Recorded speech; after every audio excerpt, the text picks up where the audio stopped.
Nous allons demander à notre Mère du ciel de nous soutenir, de nous aider, de nous accompagner. Au nom du Père et du Fils et du Saint-Esprit. Amen.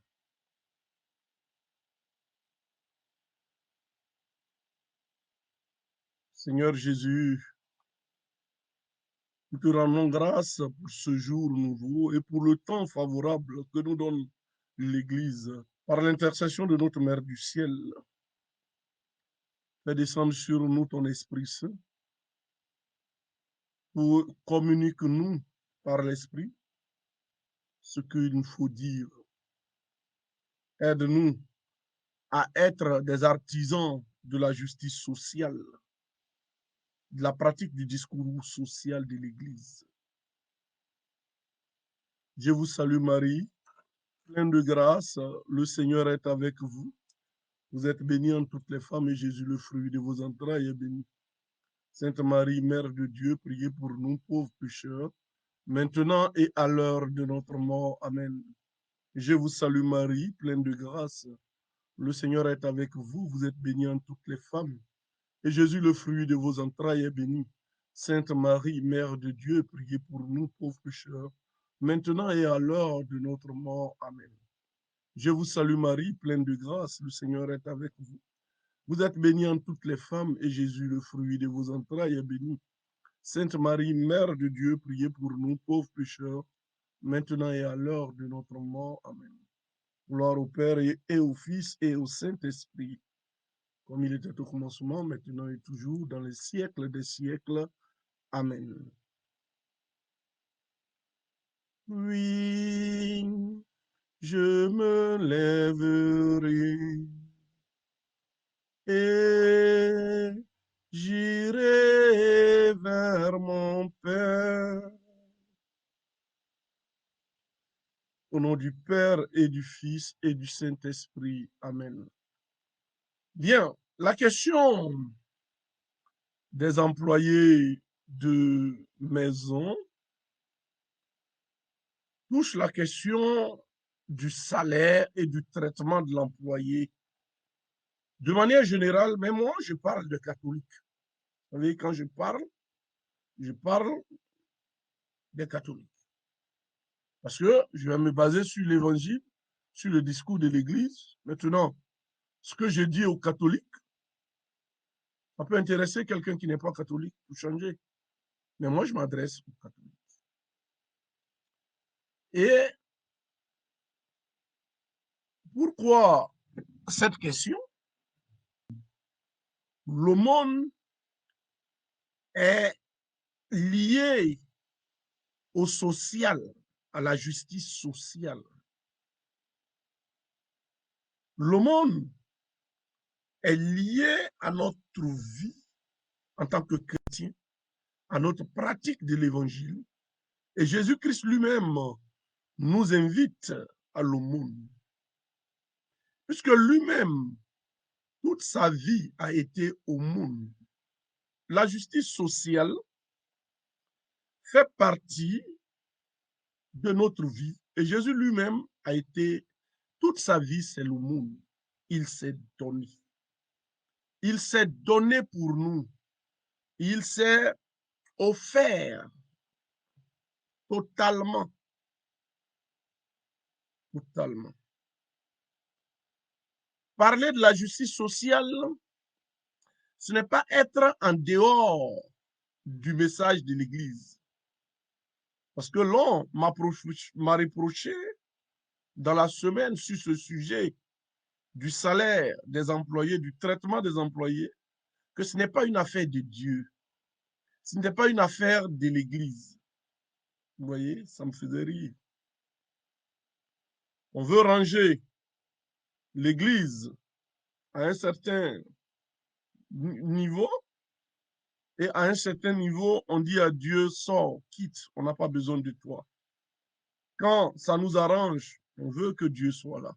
Mais quand sa parole nous dérange, on ne veut pas qu'il soit là. On dit, on veut chasser Dieu. On veut chasser Dieu dans le social. On veut chasser Dieu dans la justice pour que on impose notre norme, notre loi. Parce que l'homme, il aime exploiter l'homme. L'homme, comme disent des philosophes, il aime se présenter comme le loup de l'autre. C'est ça l'homme.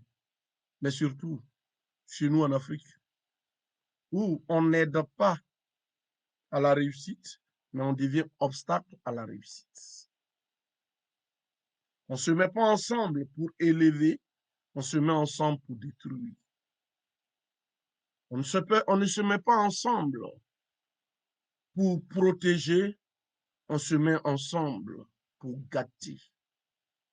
C'est cette vision que nous devons enlever dans notre vie. Être ensemble pour aider un, être en équipe. Et donc, la justice sociale intéresse l'Église. Et la justice sociale est le lieu de la pratique de l'Église. Qu'est-ce que, quand on prend l'Église, la religion est définie comme religare, donc parle de lien, lien à une divinité. Mais je peux dire religare, lien, il y a double lien dans la religion, surtout dans le christianisme, un double lien. D'un point de vue vertical, il y a ce lien à Dieu. D'un point de vue vertical, nous sommes liés à la divinité. Nous sommes avec Dieu. Mais la religion chrétienne ne s'arrête pas seulement dans le lien vertical. Il y a l'horizontalité, le lien horizontal. Raison pour laquelle le signe de la croix résume la définition du christianisme. La définition du christianisme. Lien avec Dieu, lien avec l'autre. Voilà pourquoi le mystère de l'incarnation est un mystère important. Dieu qui vient vivre avec nous pour nous montrer l'importance de la société. L'homme vit dans une société et c'est dans la société qu'il pratique l'évangile. C'est dans la société qu'il est témoin. Vous voyez? Il est témoin dans une société. Il est la religion chrétienne ne se résume pas à la louange d'une divinité. Ce ne se résume pas à l'entretien de ma relation au niveau vertical. Ça ne se résume pas à des jeûnes et neuvaines pour être toujours bien vis-à-vis de Dieu. Jésus nous dit que toutes les lois des prophètes, du Pentateuque, toutes les lois se résument en deux. Aimer Dieu et aimer l'homme. Aimer Dieu et aimer l'homme. Très, très important. Aimer Dieu et aimer l'homme. Aimer Dieu et aimer l'homme. Il n'a pas dit aimer Dieu seulement. Il a dit d'aimer Dieu et d'aimer l'homme. Du coup, là où on voit le témoignage chrétien, c'est dans la société. Et quand on parle de société, on parle de la maison, la famille, ma relation avec les domestiques, ma relation avec ma femme, mon époux, ma relation avec mes cousins, mes soeurs, mes amis. C'est cela.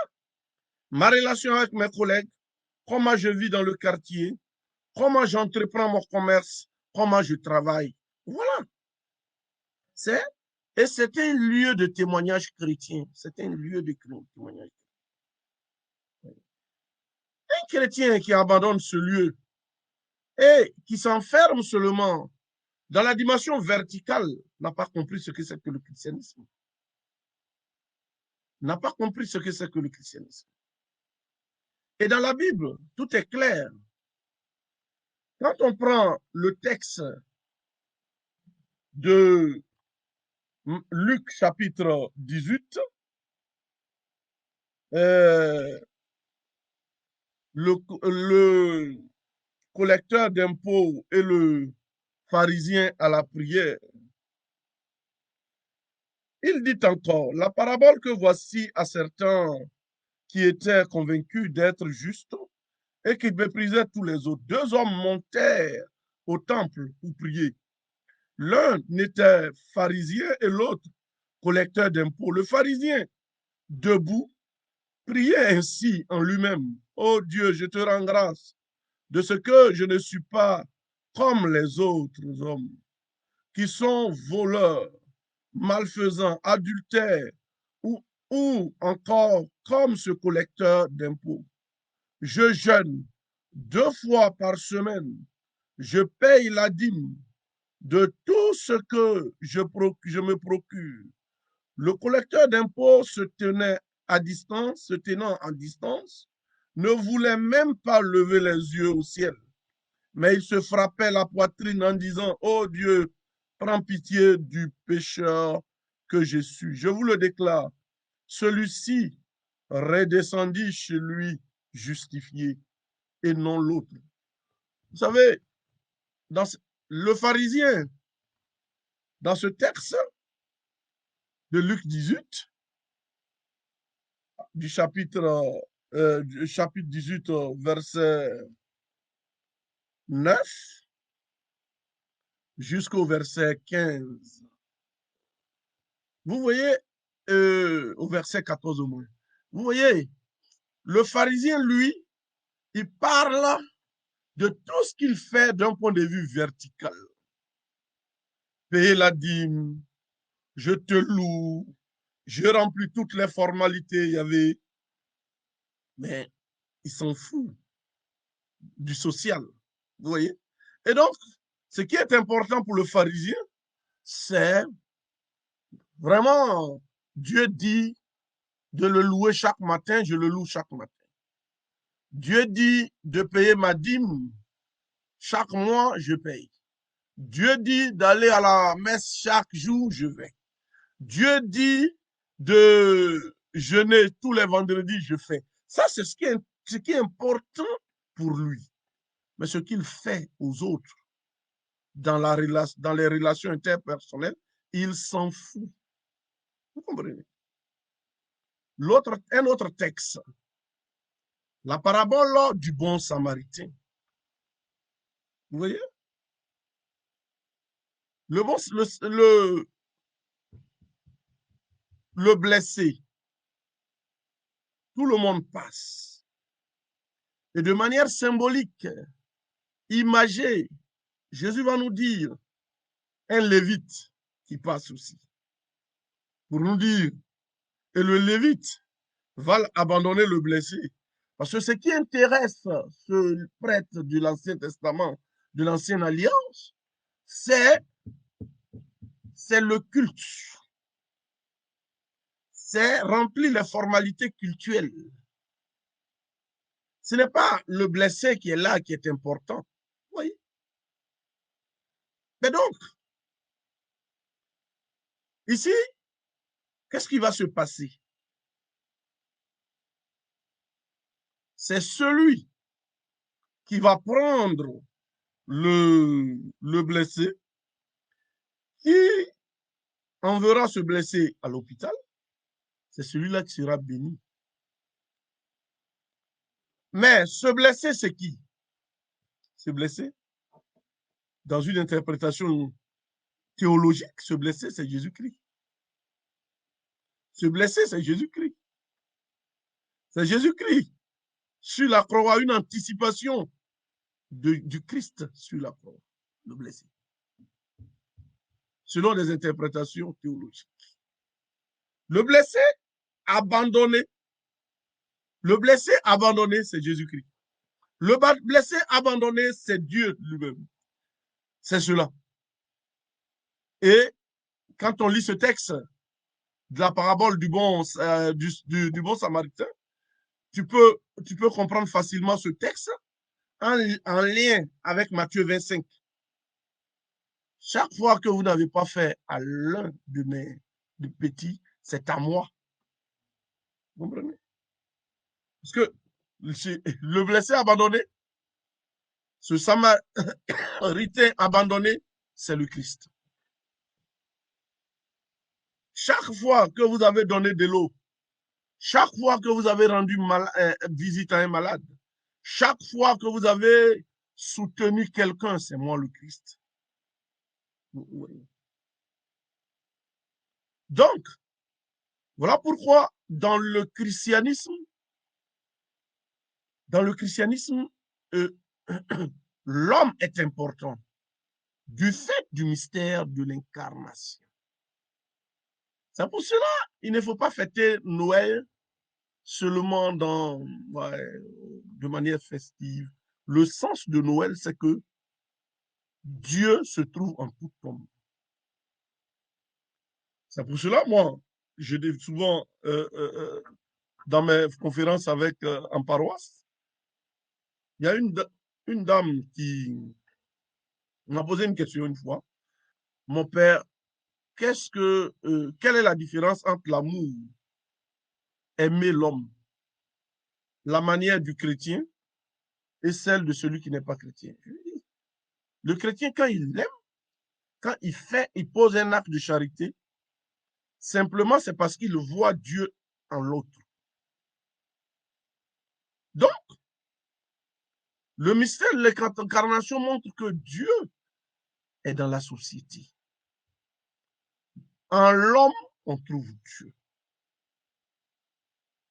Et ça, c'est une particularité du christianisme, le mystère de l'incarnation. Toutes les autres religions, c'est la divinité est distante. On a besoin d'intermédiaires pour atteindre la divinité. Mais dans le christianisme, Dieu s'est fait homme. Lisez le prologue de Jean. Dieu s'est fait homme. Et il a habité parmi nous. Il a habité parmi nous. Et nous avons vu sa gloire. Il est dans le malade, il est dans l'employé, il est dans le patron, il est dans l'étranger, il est dans l'adversaire politique, il est. Cela, souvent, on ne fait pas attention à ces doctrines de l'Église qui nous parlent. Le tournant, ce qui fait le tournant, la particularité du christianisme, c'est d'abord le mystère de l'incarnation qui aboutira au fondement du christianisme qui est la mort et la résurrection, surtout la résurrection du Christ. Et tout part du mystère de l'incarnation. Dieu qui s'est fait homme, qui vit avec nous, qui partage notre quotidien, qui fait tout avec nous, à l'exception du péché. Du coup, Dieu se retrouve en tout et chacun. Ça va? C'est la base du discours social de l'Église qui va venir après.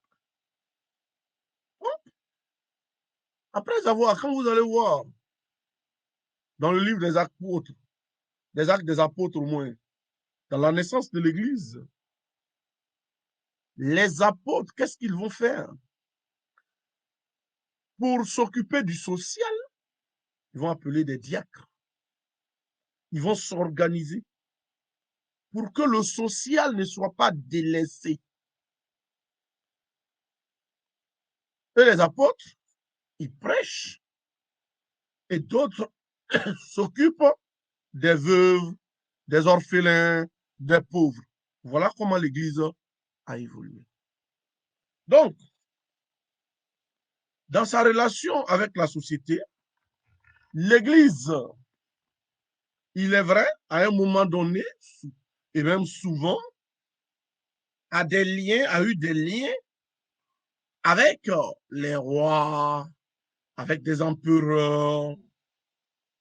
Mais l'Église a été lumière dans la transformation de la société, surtout en Occident.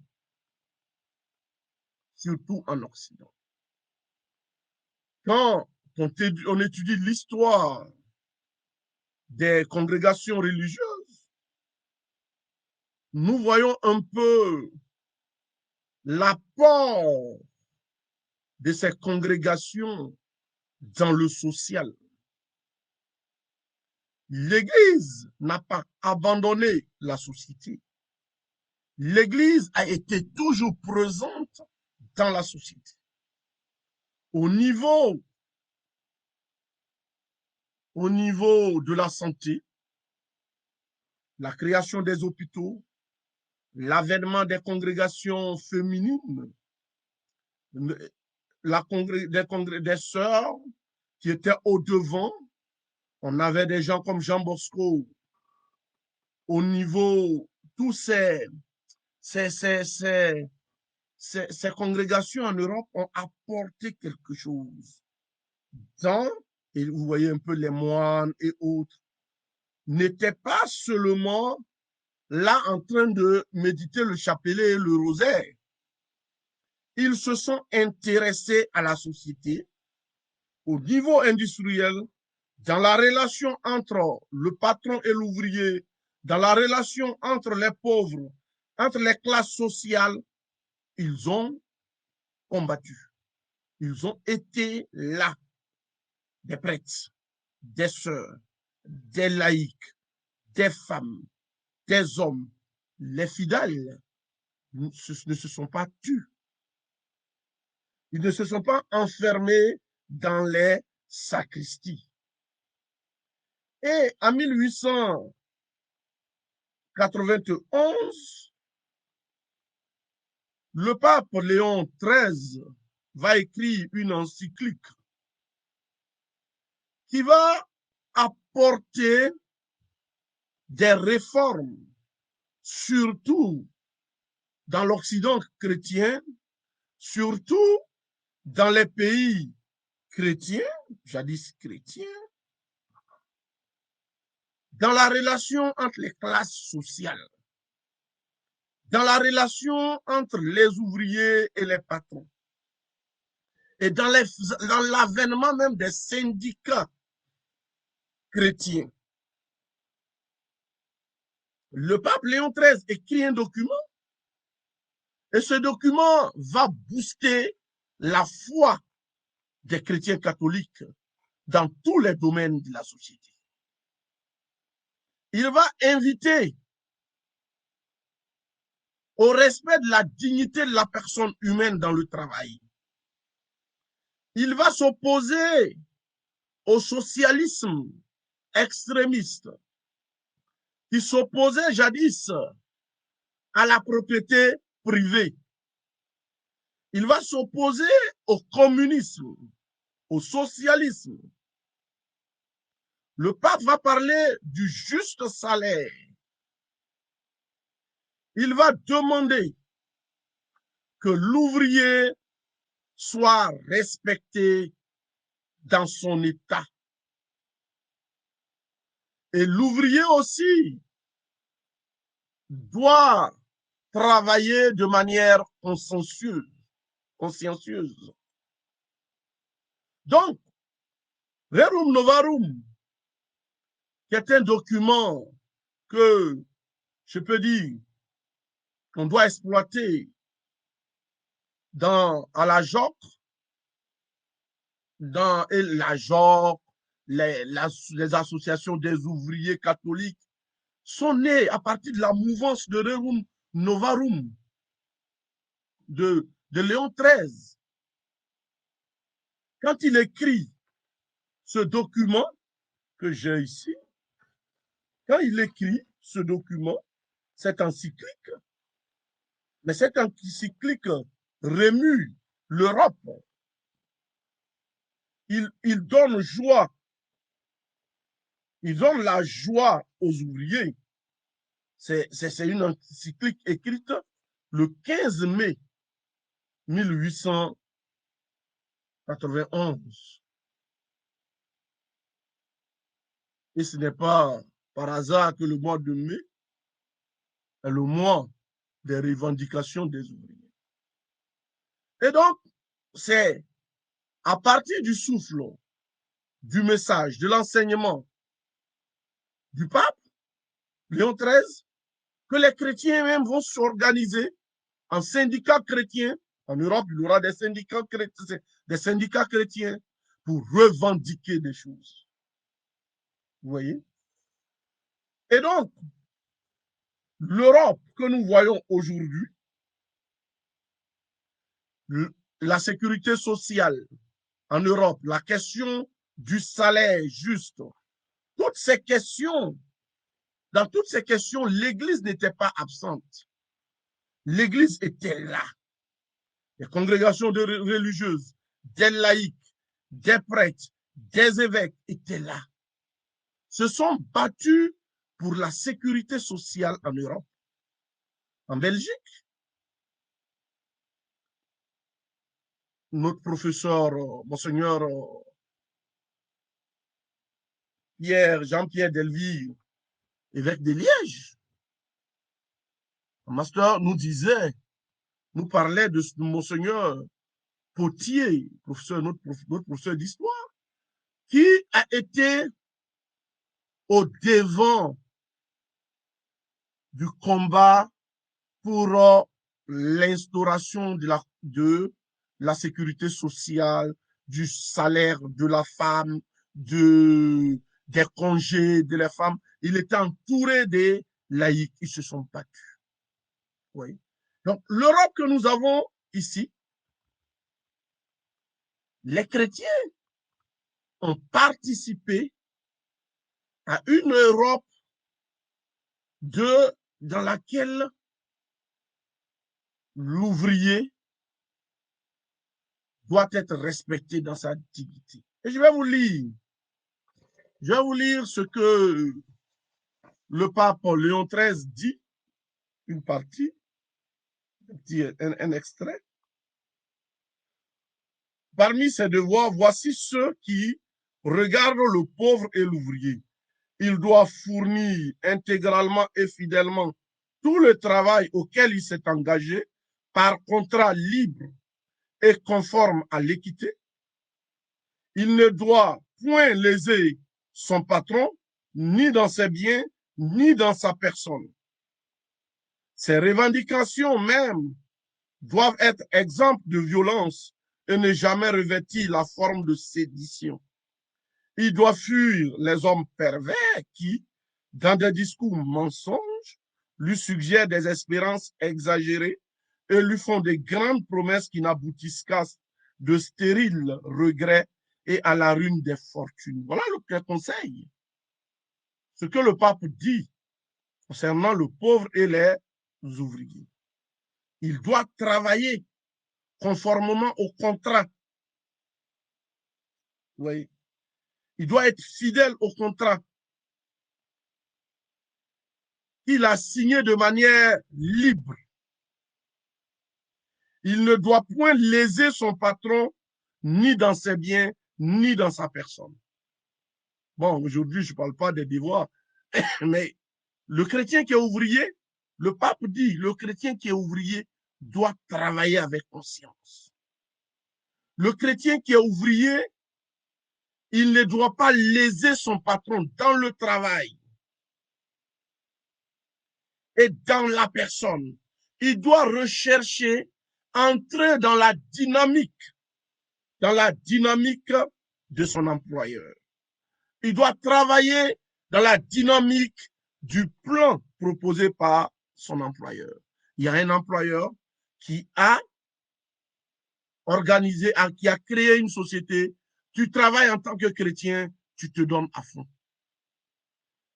Ce n'est pas parce que tu travailles dans un organe étatique, tu vas t'absenter comme tu veux, et puis le mois fini, tu viens prendre ton salaire. Non, ce n'est pas juste.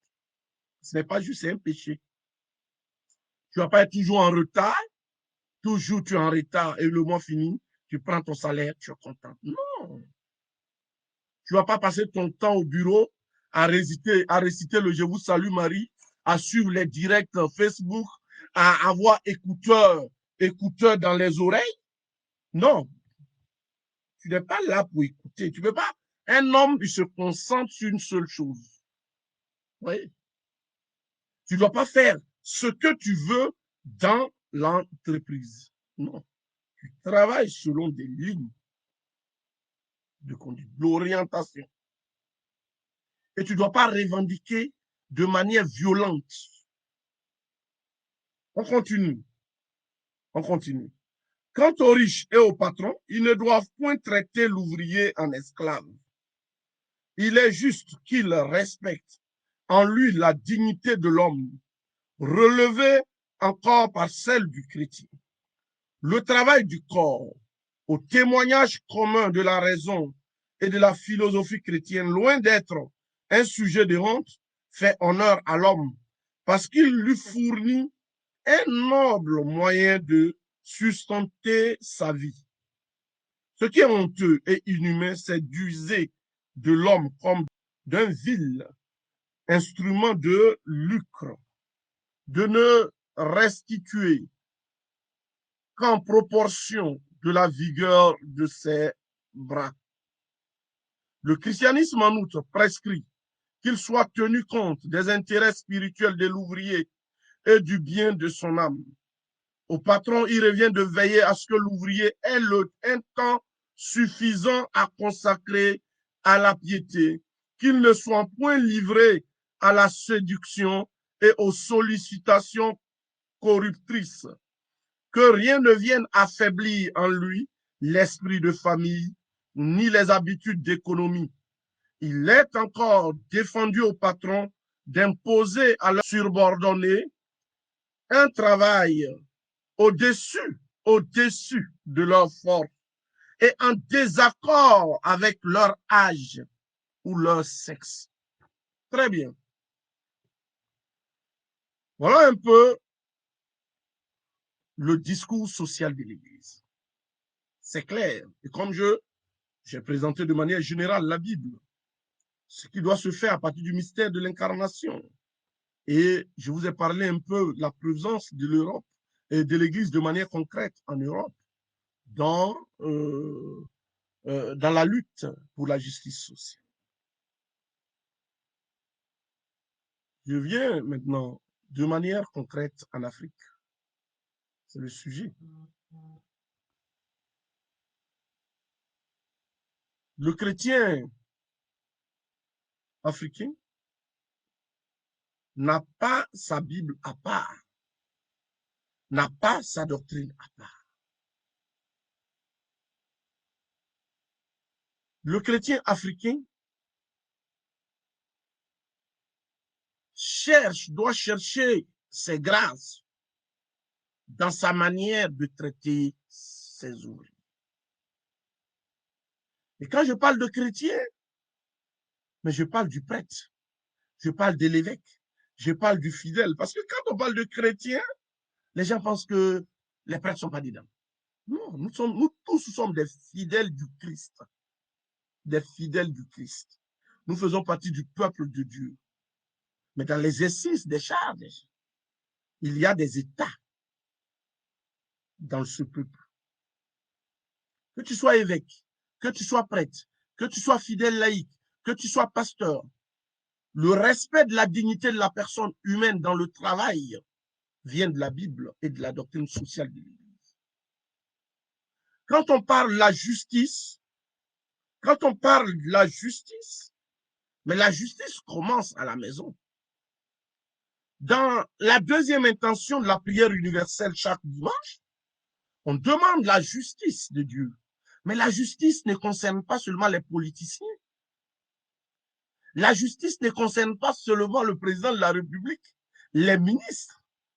Mais la justice nous concerne déjà dans notre espace de vie. Parce que quand on parle de justice, les gens pensent que la justice ne les concerne pas, ça ne nous concerne pas nous autres. Non. Quand j'engage une petite fille à la maison ou une dame à la maison, selon le pape dans son encyclique. Je dois faire de telle sorte qu'il ait des congés. Si c'est une dame, elle ait des congés. Le gardien, il ait ses congés.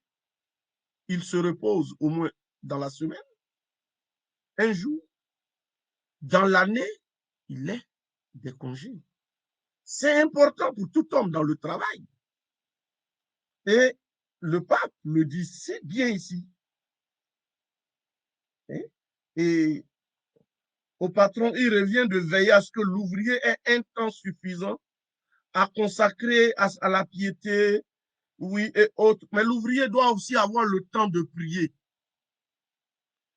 Il y a des ouvriers qui travaillent dans nos maisons pendant des années, qui n'ont pas de vacances, qui n'ont pas de congés dans la semaine, qui n'ont même pas le temps pour prier. Vous trouvez cela normal? Est-ce que c'est cela la justice? Question que chacun réfléchisse. Est-ce que quand j'engage quelqu'un qui travaille sans repos durant toute une semaine, est-ce que c'est normal? Parce qu'à partir du moment où tu engages quelqu'un, tu es un patron. C'est ça. Les hommes, les femmes qui emploient des gens dans les maisons. Regardez, il y a des milliers de filles de maison qui n'ont pas de repos de dimanche. Il y a des filles de maison qui ne peuvent même pas aller à la messe parce que les patrons vont recevoir les gens dimanche à midi pour manger et le repas doit être prêt à midi. Donc, la fille ne peut pas aller prier. Permettez à cette femme, cette fille d'aller prier, peut-être samedi soir à la messe. De la même manière, j'exige dans mon entreprise un congé, mais que je donne un congé aussi à cette fille qui travaille chez moi.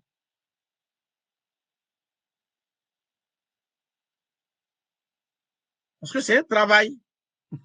C'est un travail. Ce qu'elle fait, c'est un travail.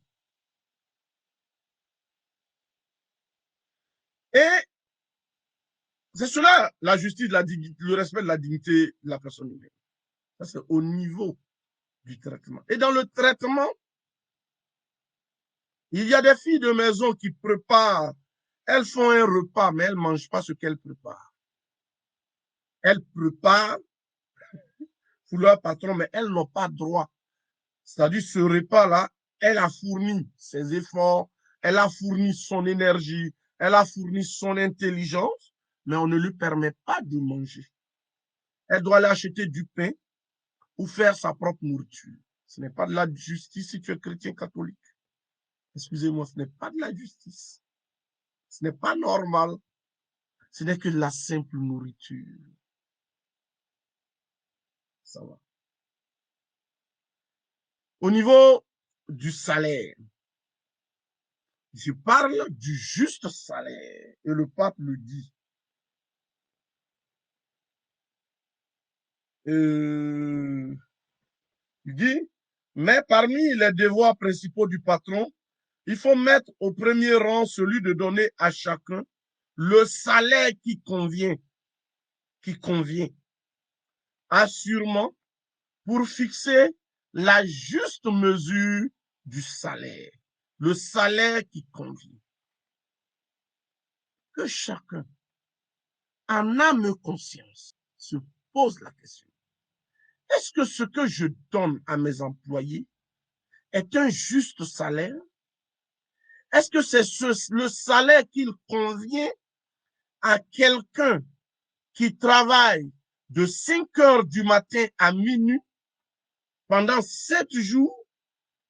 Est-ce que c'est le salaire qui convient à quelqu'un qui fait la vaisselle, qui fait la lessive, qui prépare, à quelqu'un qui s'occupe des enfants? Ça fait 4 boulots différents. À quelqu'un qui essuie la maison, 5 boulots différents. Ça fait 5 boulots, hein?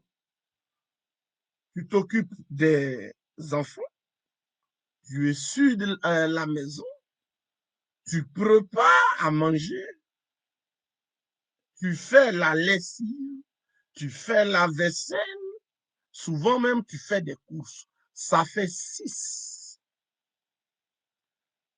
Vous comprenez? Tu envoies aussi les enfants à l'école, tu t'en vas les chercher. Une seule personne qui fait tout cela pendant 1 mois sans repos. Est-ce que le salaire que je donne convient? Je ne parle même pas de déclaration. Parce que je ne parle même pas du SMIC. Je ne parle même pas de déclaration parce qu'il faut déclarer la personne, c'est normal. Le SMIC, au moins minimum. Mais souvent, est-ce que le SMIC même fixé par l'État convient? C'est normal, souvent. Mais toi, le chrétien, le juste salaire, le salaire qui convient, c'est entre toi, ta conscience et Dieu. Est-ce que les 30 € que je donne, les 20 000 que je donne, c'est le salaire qui convient à ce travail? Ça doit faire partie de ma conscience. Ça doit faire partie de ma foi. Ce sont des questionnements. Est-ce que c'est ce salaire qui convient à quelqu'un qui n'a pas de congé durant toute l'année? On va me dire, ils dorment souvent à la maison. Oui, ça c'est des avantages au niveau matériel. Tu peux calculer avantages matériels, salaire. Est-ce que ça convient? Ça, c'est à la conscience. Je laisse la liberté à chacun de réfléchir. Quelqu'un va me poser la question. Mais mon père, nous-mêmes, on ne reçoit rien. Ce que nous recevons, ce n'est pas beaucoup. Mais ce n'est pas parce que je reçois peu que l'autre doit souffrir. Non. Mais j'accepte de recevoir peu, mais je ne dois pas faire souffrir l'autre parce que moi, on me paye peu. Non, non, non. Non. Quand on te paye peu, tu peux aussi réduire ton train de vie. Tu peux aussi réduire ton train de vie.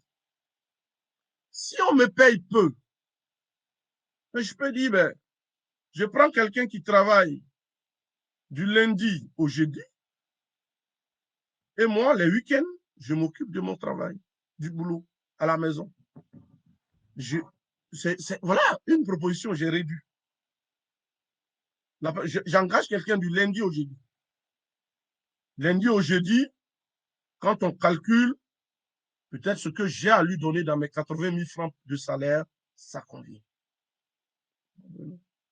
Parce que moi-même, je dois participer aussi à l'entretien de la maison, m'occuper de mes enfants, préparer. Je dois le faire. Les week-ends, quand je n'ai pas du boulot, et quand je ne travaille pas, au lieu de chercher des activités extra-foyer qui sont souvent des promenades, mais je reste à la maison pour préparer, pour m'occuper de mon mari, pour m'occuper de ma femme, pour m'occuper des enfants. Mais à partir du moment où tous les week-ends, je suis à un mariage, je suis à des funérailles, c'est que j'ai l'argent pour payer ces week-ends. La personne qui va travailler. Ah oui, c'est ça. Et demandez à vos sœurs africaines en Europe. Souvent, elles sont avec 4 enfants. Mais elles sont pour sortir, elles vont calculer, hein, souvent. Souvent, elles vont appeler quelqu'un, venir s'occuper des enfants le 8 heures du temps, ça fait telle somme, elle s'en va au mariage, elle revient, elle paye, la personne s'en va. Clair. Vous voyez? Donc, la question du salaire juste, c'est une question de conscience, de foi de ma relation avec Dieu. Est-ce que ce que je donne est juste? Est-ce que ce que je donne est juste? Si mon mari me donne 50 000 pour la cuisinière, pour celle qui prépare, et puis je lui donne 30 000, est-ce que c'est juste? Si on s'est entendu dans le foyer pour donner 40 000 et je fais du retien, est-ce que c'est juste? On va me dire, mais souvent, la question, oui, elle ne travaille pas bien, et mon père, il faut leur parler. Mais quelqu'un qui ne travaille pas bien, je ne garde pas la personne pour maltraiter la personne. Ce n'est pas parce que tu ne travailles pas bien que je vais te payer cher. Je vais te payer et je vais te donner 1 euro. Non. Si tu ne travailles pas bien, je te libère. Si tu ne travailles pas bien, je te libère. Parce que toi, quand tu travailles chez ton employeur, si tu ne travailles pas bien, qu'est-ce qu'on fait? On ne te garde pas pour te punir. Non, on te libère. Si tu gardes quelqu'un, ton argument, il ne travaille pas bien, voilà pourquoi je ne paye pas cher, ce n'est pas un argument qui tient devant la Bible et devant Dieu. Non, c'est devant Dieu. Ça va? Donc, la question du juste salaire est très importante. Tu ne peux pas, le mois ne peut pas finir, et puis tu vas dire, je ne te paye pas parce que je fais moins 2 euros dans ton argent parce que tu as cassé une cuillère, un verre, tu vas faire des calculs. Non, c'est son argent, tu le remets. Est-ce que ce que tu dis, ça est dans le contrat? Ça est dans le contrat. On va me dire, mon père,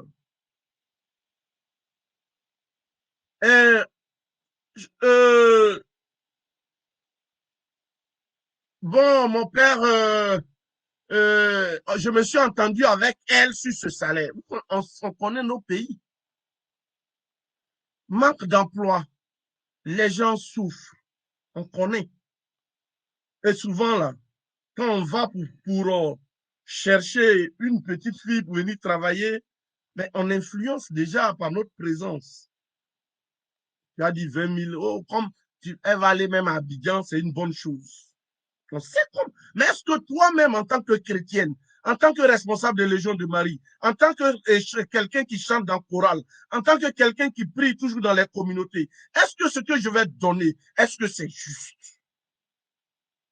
Parce que c'est cela la vie, c'est la question. Je vous renvoie la question. Que chacun prenne son chapelet et regarde, est-ce que ce que je donne est juste? Toi-même, tu peux établir.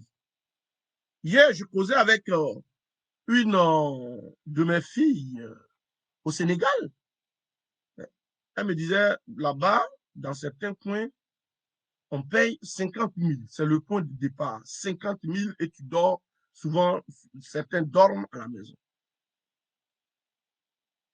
Mais tu calcules 50 000 plus la maison, plus la nourriture. Combien ça peut faire? On peut calculer. Et en conscience, toi-même, tu sais ce que tu gagnes. C'est un problème de conscience et de foi. Comprenez? Parce que si, normalement, on a prévu 100 000 ou 60 000 pour le traitement de celle qui prépare, on m'a remis l'argent, moi, la dame du foyer, et je fais du retien pour mes tontines, je fais du retien pour ma coiffure. Non, non, c'est un péché. C'est un péché. Et ce que je dis, ça concerne les prêtres. Ça concerne tout le monde. Parce que quand on parle, les gens parlent, oui, oui, voilà, mais je vais vous dire, parce que je vais vous dire la vérité. Souvent, les gens disent, et les hommes? Je vais vous dire, souvent, il y a des hommes dans le foyer, ils s'entendent à un madame pour payer 50 000 à la gouvernante l'homme, il s'intéresse comment faire venir l'argent. La dame, madame, là, 50 000, elle va donner 20 000 à la gouvernante. Et elle va dire à la gouvernante de ne jamais dire à son mari. Le jour où son mari va lui poser la question de savoir, mais explique-moi un peu l'argent, les 200 000 francs que je te donne, 300 € que je te donne pour tous les détails concernant le foyer, ça sera palabre. Non, je vous le dis, la vérité, ça sera palabre. Et donc, du coup, il y a des hommes qui ne s'intéressent même pas, ils vont jamais poser la question. Alors qu'il y a des gérétiens qui se font dans l'argent du marché, dans l'argent qui pour le traitement de la gouvernante. Ça se fait. Et il y a beaucoup qui se retrouvent dans ce que je dis. Vous comprenez? C'est pour cela que j'interviens, j'interpelle les mamans. Parce que quand je parle des mamans, on me dit pourquoi je parle des femmes. Le 8 mars, c'est des femmes qui revendiquent toujours. Et elles revendiquent jamais, elles portent toujours des habits. Elles font défiler de photos sur Facebook. Mais elles vont jamais revendiquer la question des femmes de maison. Parce que celles qui revendiquent là, la plupart, ce sont elles-là qui sont sur les réseaux sociaux, qui travaillent. C'est elles. Donc, elles ne revendiquent que des choses pour elles. Mais elles ne revendiquent pas les autres pour ces femmes-là.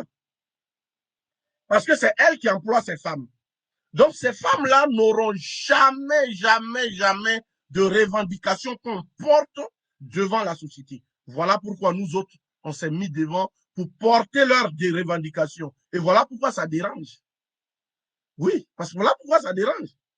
Parce que on porte les revendications des plus pauvres, des fragiles, des exploités. Vous comprenez? On va me parler des prêtres. Je vais vous donner des exemples. Retenez que c'est l'église qui engage les filles à la paroisse. Retenez cela, hein? C'est la communauté paroissiale qui engage. Moi, il y a certains, quand tu parles de ces sujets, tu es en Europe, tu ne connais pas les réalités. Je ris. Est-ce que vous connaissez les réalités africaines que moi? Moi, quand je quitte Belgique, là, je suis à Yaoundé. Il y a des gens qui sont en Abidjan, là. Ils vont même pas dans leur village pendant 5 ans. Moi, je suis dans mon village. Et j'étais là-bas avant de venir. Retenez que sur les paroisses, il y a 2 fois pour le traitement des filles de maison, des employés. Les prêtres proposent, moi je connais des prêtres qui ont proposé des salaires élevés. Le conseil paroissial et le conseil économique et social je dis économique et social. Le conseil économique a refusé. Tu vois, c'est des laïcs, c'est des laïcs qui refusent. Parce qu'ils vont te dire, oh, mais chez nous, tous, chez nous à la maison, ils gagnent tous, ils gagnent, les employés gagnent 20 000 francs, mon père laissé. Voilà. Souvent, les prêtres font des propositions. Parce que, quand même, nous sommes prêtres. On va pas donner 2 000 francs CFA à quelqu'un. Moi, je donne des exemples. On était à Tabou. Le père Gambi gagnait 20 000 francs. J'étais stagiaire, 5 000. Sébastien, 10 000. Mais tous les ouvriers gagnaient à partir de 30 000. Il y a un même qui gagnait 45 000. Et quand le mois finissait, le curé dit, on paye, on donne l'argent d'abord, que le conseil des affaires économiques donne l'argent d'abord aux ouvriers. C'est quand il reste un peu que nous, on gagne. À bout d'épée, n'ayant pas l'argent pour payer nos employés, on a lancé l'appel. C'est des dames qui se sont réunies et qui, comme offrande, s'occupaient des salaires des employés. Et ils gagnaient bien leur vie. Nous, on gagnait 10 000, 20 000. 30 000, mais elle, il gagnait 50 000, 40 000. Parce que si vous faites des enquêtes dans les presbytères en Afrique, vous allez voir que les employés sont mieux payés que dans les maisons tenues par des familles chrétiennes. Je parle. On va me parler des écoles catholiques. Je ne maîtrise pas ce sujet. Donc, je n'entre pas dedans. Moi, je parle, je ne maîtrise pas. Par exemple, en Côte d'Ivoire, les histoires d'écoles catholiques, il y a l'État, tout cela, je ne maîtrise pas ce sujet. Vous comprenez? Donc, le problème du juste salaire, c'est un problème de grâce. C'est un problème de bénédiction. Le juste salaire que je donne,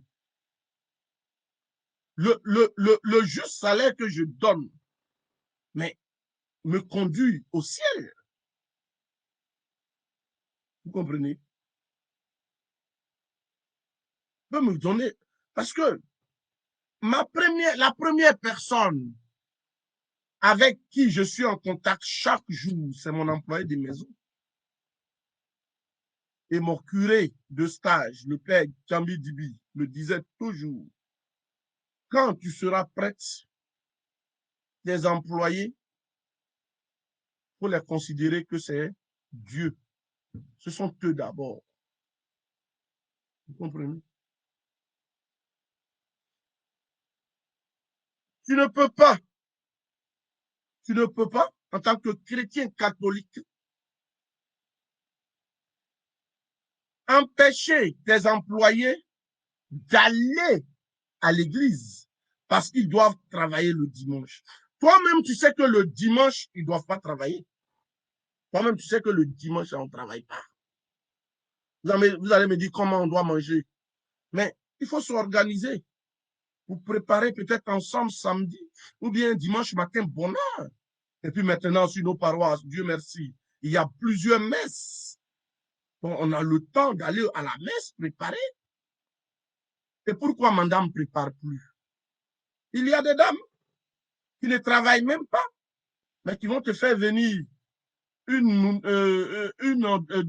employé de maison ou une employée de maison et elles sont couchées là. Elles font rien et ça peut donner 15 000 à la dame. 15 000 francs CFA à la dame. 17,50 €. Vous comprenez? Qui travaille. Vous voyez, en même temps que nous luttons contre l'exploitation, l'injustice des politiciens, l'esclavage, nous parlons d'esclavage, de colonisation, mais nous aliénons nos propres sœurs, nos propres frères dans nos instituts ecclésiastiques, dans nos maisons, en tant que chrétiens. Si je sais que je suis seul, je me nettoie. Nous, en Europe, nous sommes seuls. Chacun s'occupe. Le jour où j'ai le temps, je finis mon émission samedi, mais je vais nettoyer. Mais je sais que si j'engage quelqu'un, ça va me coûter cher. Et je n'aurai pas l'argent pour payer comme il faut. Mais je m'occupe. Vous voyez? Mais si je veux me promener, si je veux aller partout les week-ends, mais je dois payer cher aussi. Je dois payer cher. Vous voyez? Et les vigiles qui gardent nos maisons, mais souvent même on ne les paye même pas. Et c'est le chrétien qui fait ça avec des arriérés. Donc je touche cette question parce que c'est une question importante pour notre vie de chrétien. Mais on va me dire, mais mon père, j'ai des enfants, je dois aller au travail, ceci, cela, on ne sait pas où les mettre. Et même, il y a quelqu'un qui m'a dit, mais en faisant travailler les gens, ben, eux aussi gagnent un peu. Si jamais on met tous ces filles-là dehors, mais c'est le chômage. C'est vrai. Nous sommes dans des États où on ne crée pas, hein, on ne crée pas de l'emploi. Mais je dois pas abuser mes employés parce que en conscience, je sais que elles peuvent plus aller quelque part, elles peuvent pas, elles se sentent obligées de rester là parce qu'elles ont besoin un peu d'argent. Je dois pas profiter de cette faiblesse pour leur donner ce que je veux. Vous comprenez? Je ne dois pas profiter. Et puis, tu te vas chercher quelqu'un, tu dis, bon, c'est ta cousine ou c'est ta soeur, viens rester chez moi, oui, tant, mais la personne travaille. Quand la personne reste chez toi, la personne doit s'occuper, c'est un travail. Tu l'engages. Il ne faut pas profiter des liens familiaux pour exploiter des gens. Ce n'est pas juste. Ce n'est pas juste. Et ce que j'ai dit, et je le répète, concerne toutes les personnes, que tu sois chef d'État catholique, que tu sois quoi catholique, que tu sois prêtre, évêque, tout le monde, nous sommes concernés par ça. Le salaire juste, le salaire convenable à ce que l'employé fait. Vous comprenez? Parce que quand tu emploies quelqu'un, tu as des obligations envers cette personne, la personne a des obligations envers toi, la personne a ses droits. Et il faut respecter ses droits. C'est une personne humaine. Vous comprenez? C'est une personne humaine. Je vous ai parlé sur mon mur de garderie d'enfants, de crèche. Regardez tous ces chorales, tous ces groupes que nous avons dans les églises, communautés, ceci, cela, tous ces groupes-là. C'est une chance que nous avons. Est-ce qu'un groupe d'associations des femmes catholiques ne peut pas poser le problème de garderie d'enfants au lieu d'organiser de gros repas, des excursions partout? Mais attends, des uniformes, des dépenses là où on ne voit pas. Mais on peut dire, mais nous sommes ensemble, les femmes. Créons une garderie d'enfants de telle sorte que nos sœurs viennent déposer des enfants. Bon, celles qui sont à la retraite peuvent profiter même pour travailler dedans, pour garder les enfants. Même 5 femmes catholiques dans le quartier peuvent se dire, mais comment on doit faire pour nos enfants? Faisons tontine, et puis, quand ça arrive chez toi, on prend pour payer celles qui s'occupent des enfants. Mais c'est des réflexions. Une chorale peut s'asseoir pour réfléchir à cela. Ça peut donner du boulot à des choristes qui ne travaillent pas. Mais on ne pense jamais à ces gens de choses. On ne pense jamais à ces genres de choses. Comprenez? C'est danser, crier Alléluia, Amen, c'est faire des sorties sur des plages. C'est trop. Des questions cruciales sont là. Des questions existentielles sont là. On ne pose pas les problèmes. C'est porter des grosses uniformes pour chercher femmes leaders, femmes chrétiennes leaders. Mais femmes chrétiennes leaders, d'abord, c'est comment, qu'est-ce qu'on peut faire pour ces jeunes filles fragiles? C'est cela, femme leader.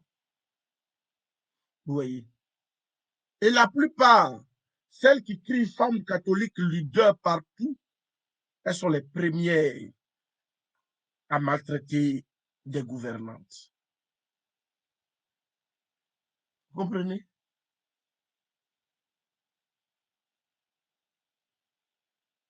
Des catholiques. Moi, je touche ce sujet pour interpeller notre fierté, notre orgueil, pour booster notre conscience, pour dire, mais réfléchissons. Regardez dans les CEB. Mais des CEB peuvent réfléchir comment régler ce problème de des employés des maisons? Comment faire?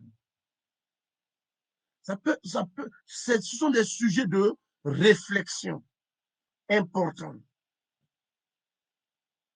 Vous comprenez? Et si nous, catholiques, nous ne faisons pas comme ces catholiques européens du XXe siècle qui descendaient pour toucher du doigt des problèmes de la société, rien ne va se transformer. Rien ne va se transformer. Parce que nous avons réduit notre religion à l'aspect purement vertical. Mais le reste, non, Dieu n'est pas dedans. Dans la politique, il faut enlever Dieu. Dès que tu touches, oh, des loups sortent pour dire, oh, les prêtres ne doivent pas parler de politique. L'Église, mais vous savez, si l'Église ne parlait pas de politique, l'Europe allait être Europe. Aujourd'hui, celui qui a été au devant de l'Union européenne, Schuman, sera canonisé. Il sera canonisé. C'est un chrétien catholique. Si les chrétiens, quand on parle de la question des ouvriers en Afrique, en Europe, quand on parle de la question des salaires des femmes en Europe, quand on parle de la sécurité sociale en Europe, les catholiques ne se sont pas tus. Ils étaient au devant. Mais chez nous, on a réduit notre église, réduit notre foi purement. C'est en l'air.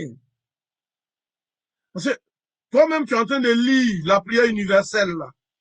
Deuxième intention, la justice, Seigneur, que ton règne vienne, qu'il y ait la justice entre nous. Prions le Seigneur. Chaque dimanche, on lit cela. Mais est-ce que ça nous concerne? On pense que ça ne nous concerne pas. Ça ne nous concerne pas. Ça concerne autre personne. Ça concerne l'autre.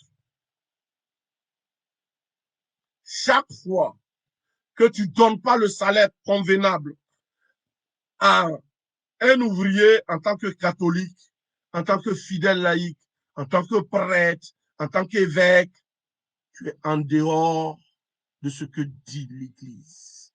Un point intérêt. Lisez le prophète Amos, lisez le prophète Malachi, lisez les prophètes. Il y a trois éléments, trois piliers dans le discours d'un prophète. La foi en Dieu, l'unique. Écoutez Dieu, le schéma Israël. Dieu est unique. Deuxième élément, les dirigeants de la société. Côté politique. Troisième pilier, le social. C'est ça. Un prophète, quelqu'un qui dit, lui les chrétiens, il est prêtre, prophète, roi, dont le discours ne touche pas les trois choses, il est en dehors. Un faux prophète. Parce que tu fuis les questions de la société, parce que si tu touches, peut-être tu vas déranger des amis qui détiennent le pouvoir étatique. Si tu touches la question des foyers, la question d'avortement, les questions de violence faites aux hommes, faites aux femmes, les questions des employés, tu risques de ne pas avoir des petits cadeaux des gens. Donc, tu ne touches pas les deux. Et donc, tu préfères toucher la question d'adoration. Adorer Dieu, aimer Dieu, Dieu, tu ne touches pas. Tu finis de parler de Dieu, là, mais tu ne touches pas. Parce que quand on finit de parler de Dieu, il faut descendre. Quand Pierre admirait admiraient la blancheur sur le mont Tabor, à la transfiguration. Jésus dit non, descendons, faut descendre. Les vrais problèmes sont à terre. Descends, laisse l'escatone, laisse la faim, laisse, ça vient. Tu auras cette faim. Mais en attendant, allons, tu vas travailler. Allons, les questions sociétales sont là. À l'ascension, quand Jésus montait, les apôtres admiraient. L'ange leur a dit, allons-y, allons attaquer la société, ne regardez pas. Vous voyez, mais aujourd'hui, on prêche bien, on est à l'aise de prêcher. Galates 6, verset 6. Donnez le salaire à celui qui prêche dans une interprétation fausse, alors que ce texte de Galates veut dire simplement donner le bien à la communauté primitive, l'église naissante, parce qu'on mettait tout ensemble. Et donc, ouais, Malachie 3, celui qui ne paye pas la dîme sera maudit. Voilà, on aime ça, parce que là, on ne dérange personne. Là, on ne dérange pas personne.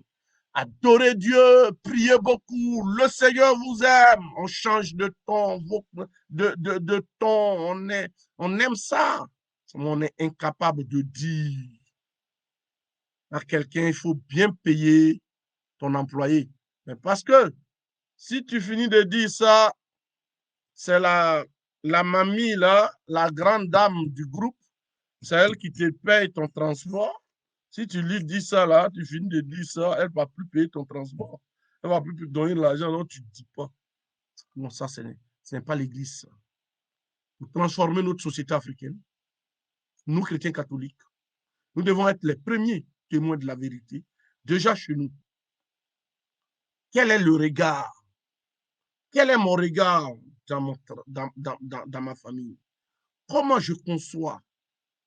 Comment je conçois la justice dans ma famille? Comment je pratique? Est-ce que c'est bien de retenir l'argent d'une employée de maison? Est-ce que c'est bien, en tant qu'ambassadeur, de faire venir des filles, les enfermer dans des maisons pendant 1 an, elles ne sortent pas, elles travaillent seulement. Tant que la femme de l'ambassadeur ne dort pas, les filles ne dorment pas. Allez-y chez des ministres catholiques. Allez-y chez des ministres catholiques en Afrique. Vous avez des filles qui vont travailler 24 heures sur 24. Elles travaillent pour monsieur, elles travaillent pour madame. Ce madame va recevoir jusqu'à 24 heures, minuit, elle reçoit. Les filles sont là. Tant madame ne dort pas, les filles ne dorment pas. Alors que les filles doivent se réveiller à 3 heures du matin. C'est trop.